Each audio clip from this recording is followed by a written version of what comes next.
there, and welcome to another edition of Nebraska Football Now. I'm your host, Andy Classen.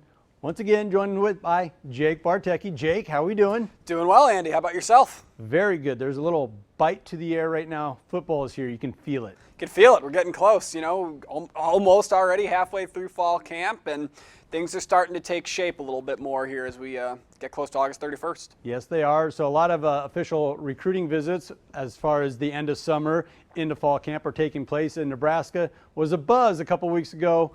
David Sanders. Two things stood out to me. Once again, another five-star recruit, offensive lineman. Always need offensive linemen. Yeah. But the player recruitment, Dylan Raiola going to the airport, catching him there, giving him the ride to the university. I think there's a lot of good, positive things there when you see that happening.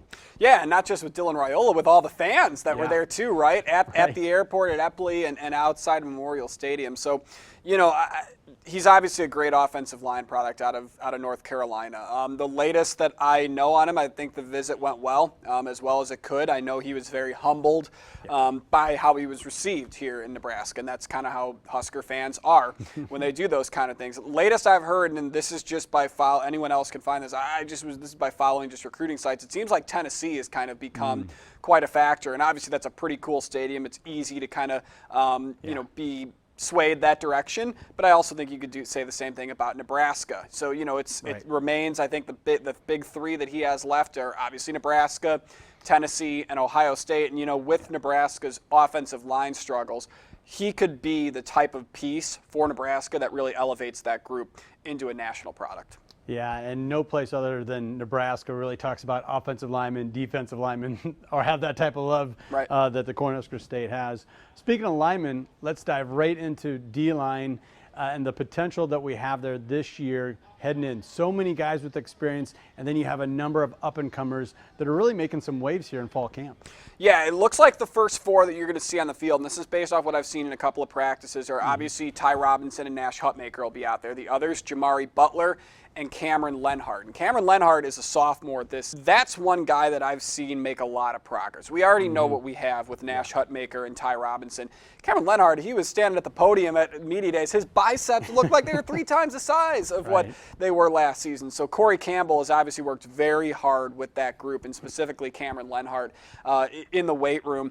I think that's a group that, if everything takes shape and all four of those guys play to the level of their ability, there's no reason that could be the best defensive line in the Big Ten and one of the best defensive lines in the country. I mean, people forget Nebraska was a top 15 defense nationally last year. A lot of that came from the defensive line. So when you have guys that are coming back like Hutmacher and Ty Robinson, Ty probably could have gone to the NFL. Nash Hutmacher was in that conversation as well. Jamari Butler was really strong last season. He's big, mean, physical. He's lean too, so he's got that speed. And Cameron Lenhart, you've got that young, kind of hungry talent in there. I think that's a unit that's going to grade out very well for Nebraska this season. Now, Jake, you are our Husker Insider. You're at all the pressers. You were just at the last one, and some interesting comments, some confident comments came from head coach Matt Rhule and defensive lineman Nash Hutmacher. Let's take a listen. They want to win. And last year they would say, we want the defense to play well. We don't want to be the reason why we lose. I want the defense to be the reason why we win. That in their mind. Like, start scoring touchdowns on defense. If you're that good, pick the ball off and run it back. Change game. We're going to be the reason that we go out and win games. It's not going to, no matter what's happening on the other side of the ball, no matter what's happening in special teams, whatever it is, it's like the defense, we're going to play good enough, hard enough, long enough to be the reason that we win games. And that's kind of our mindset going into camp. So, Jake, what do you make of that?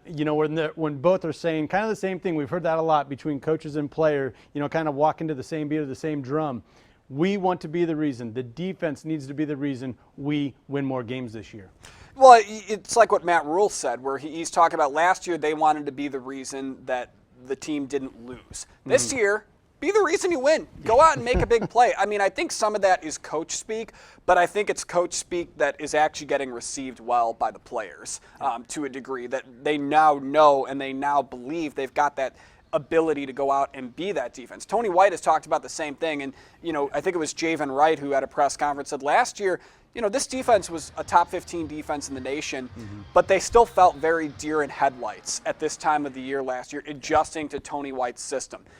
if they were the 11th best defense in the nation and they were a deer in headlights, well, what does that say that they can be this year? I think it shows that they really believe they could be a reason they win football games, point and blank. And there's reason to believe that. I would say that.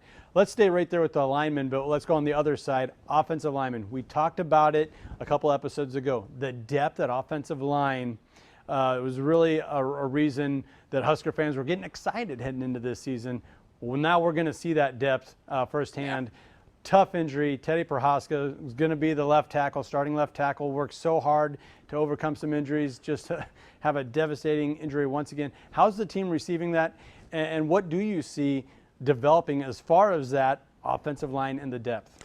Yeah, and the first thing with Teddy Prohaska is it's just overall, it's unfortunate, right? Yeah. It's unfortunate because I think people were starting to feel a little more confident about that group. Mm-hmm. And it's also really unfortunate because, I mean, Prohaska's had so many injuries, right? I mean, he's a local kid out of Omaha who came to Nebraska and really hasn't had yet that full experience. I mean, last year he kind of stepped in and played some games, but he really hasn't had a full season where he hasn't dealt with something, right? And, you know, he was in a competition right there with Turner Corcoran for that left tackle spot. And Turner Corcoran, love what he's able to do, love his leadership, think he's a good player for the locker room. He hasn't graded out very well on that offensive line group, and not many of them have to the past couple of seasons. What I've seen in the last couple of practices is I've seen a lot of different players kind of rotate into those positions. Gunnar Gatula, redshirt freshman, he's gotten in there. Tyler Kanak has gotten in there, a transfer from Utah. So, you know, you're seeing guys that really didn't have much of a factor or an impact on the games last year start to get in with some of those ones and work with Dylan Raiola. So I think what the Prohaska injury has kind of led to Donovan Raiola and Marcus Satterfield and Matt Rhule opening up the options a little bit and seeing more guys kind of rotate in and see who fits well with Dylan. All right, so now we're talking offensive linemen, the guys behind the offensive linemen generating a lot of buzz like they always do, the quarterbacks. And all coaching, the entire coaching staff is talking about the competition. They're not ready to just give it to the high-flying five-star recruit that is Dylan Raiola.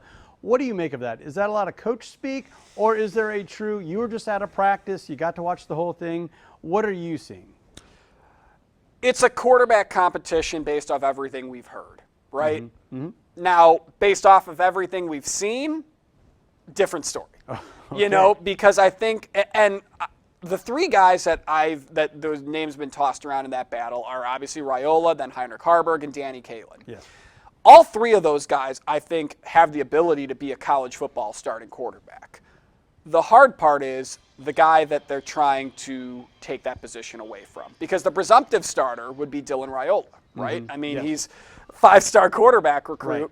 And in my opinion, I've seen it from the spring game. I've seen it in the first couple of practices that have been open to the media.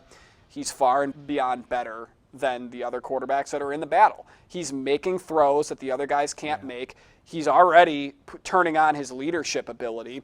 He's got the trust of his coaches and his teammates, and it seems like he's figuring out the system pretty well. And not to mention the national attention, too. Not that that goes into the battle, but he is doing things that the other quarterbacks cannot do. I think he's too good to not be your starter. And you took me right where I wanted to go, because we have a really good sound bit from a presser, quarterbacks coach Glenn Thomas, talking about that leadership and the development of this young quarterback.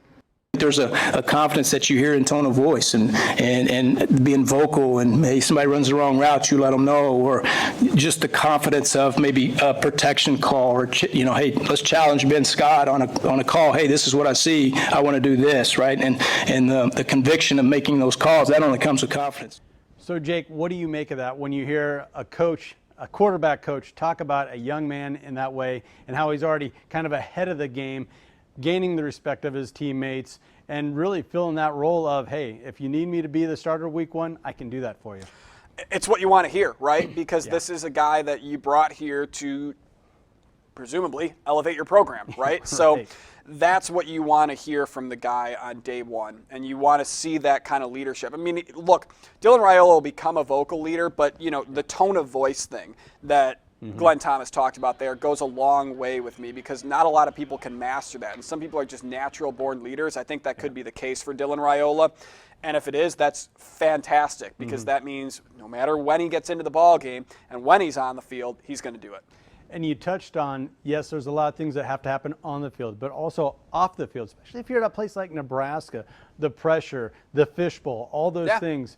And it seems like Raiola is really embracing it. It was a firestorm on social media a couple weeks ago. Mini Mahomes dressing. He said, I didn't mean to look like Patrick Mahomes. I don't know. What did you make of all that? If nothing else, I like the way he handled it. You know, I think there is a little something to that. I have noticed the comparison not only in looks but in play. I mean, just kind of the mannerisms of how he walks to and from the huddle in the spring game and at practice. You know, the sidearm throw every now and then that you see from him. It's interesting because he said, 15. Everyone thinks, it looks like Mahomes with 15. Well, he actually said he doesn't wear 15 because of Mahomes. He actually wears it because of Tim Tebow, which is interesting. I think he's pretty deeply rooted in his faith, which is great, and I think that's part of it there. That's obviously Tim Tebow was as well. But yeah, I mean, that just is going to help out with recruiting long term. I mean, in my opinion, I think getting Nebraska on places like ESPN and the social media pages of the NFL, that's just more exposure for those 16 to 18-year-old recruits to see. And there's also another layer to it. It's not just him taking pictures side-by-sides with Patrick Mahomes. He's actually down in Kansas City working with Patrick Mahomes, quarterback coach. So you have to believe there's a development standalone with that as well that's going to help in the long run as far as transitioning into a starting quarterback at a big-time program. And you got to think that's part of why his play style looks a little similar to him. When you're working with a quarterback coach to somebody as great as Mahomes, you're going to hope it's going to rub off on you. What's your final thought, Jake, as we're getting closer and closer to August 31st? I'm just probably like everybody really excited to see what this looks like on the field. We've seen it in practice. We've seen it in the spring game. We've seen all the press conferences, all the sound bites. I want to see what Nebraska actually puts out in the field, because there's some question marks still as to what the offense is going to look like. Are they going to be spread? Are they going to go into the I formation? Are they going to work a lot out of the shotgun? The defense. I want to see this strong defensive line group that we talked about go up and hit somebody else, except somebody that's not wearing a red or white jersey. So I'm just excited for the whole season to start. I'm excited to continue the coverage. I'm excited to continue the show. I'm excited to see it all. I think we're in lockstep on that one. Everybody's excited for the upcoming season. Jake, I got to thank you once again for your time. Thank you, Andy. Appreciate it. And thank you for joining us for another Nebraska Football Now.